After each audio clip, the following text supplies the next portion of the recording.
Brought to you by NBC bearing, भारताची पहिली bearing उत्पादक। अहिल्यानगर जिल्ह्यामध्ये काल सर्वत्रच मुसळधार पावसाने हजेरी लावलेली आहे। तर पाथर्डी तालुक्यात पुन्हा एकदा पावसाने दानादान उडवलेले आहे। आपण बघू शकतो की मोठ्या प्रमाणात काल पाथर्डी तालुक्यामध्ये पाऊस झालेला आहे। 8-15 दिवसापूर्वी देखील ढगफुटी सदृश्य पावसामुळे मोठी दुरावस्था जी आहे ती शेतकऱ्यांची बघायला मिळाली होती। घरांमध्ये पाणी शिरलं होतं। आता पुन्हा एकदा रात्री जोरदार पाऊस झालेला आहे। ही शिरा नदी आहे। शिरा नदीला देखील मोठ्या प्रमाणात पूर आला होता। दुथडी भरून ही नदी वाहत होती आणि ह्या नदीचा जो पूल आहे या पुलावर देखील एक तरुण जो आहे तो वाहून गेलेला आहे।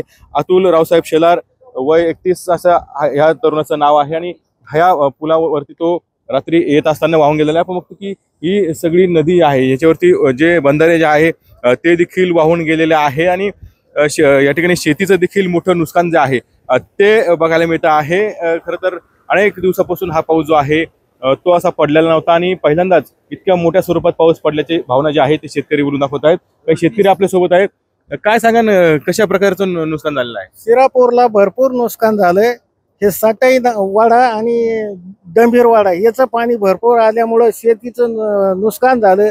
तिकडं दारकुंड्याच्या माळ्यातला तलाव फुटला आणि अतुल रावसाहेब शेलार हा युवक वाहून गेला पाण्यात संध्याकाळी। पाणीची पाऊस पडला का नदीत पाणी बसना वाटाने सगळं म्हणजे सगळे रस्ते फुटलेत, मंदिर मध्ये पाणी घुसलं, फरशी वाहिली, शेतीचं नुकसान म्हणजे शेती खांदू गेली, पिकं शेतीचे सगळे नाश झाला, सगळा लय नुकसानी झाले गावामध्ये। रस्ते कुठे राहिले नाही जायला, असं झालं।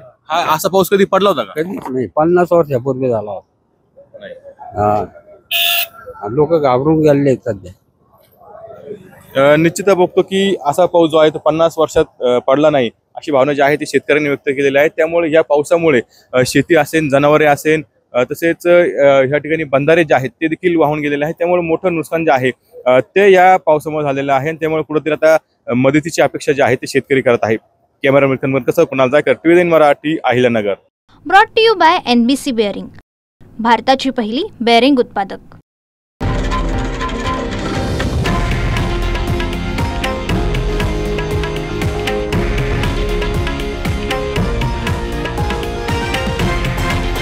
हे आहे देशातील नंबर 1 न्यूज नेटवर्क आणि आपण पाहत आहात TV9 मराठी, एकमेव।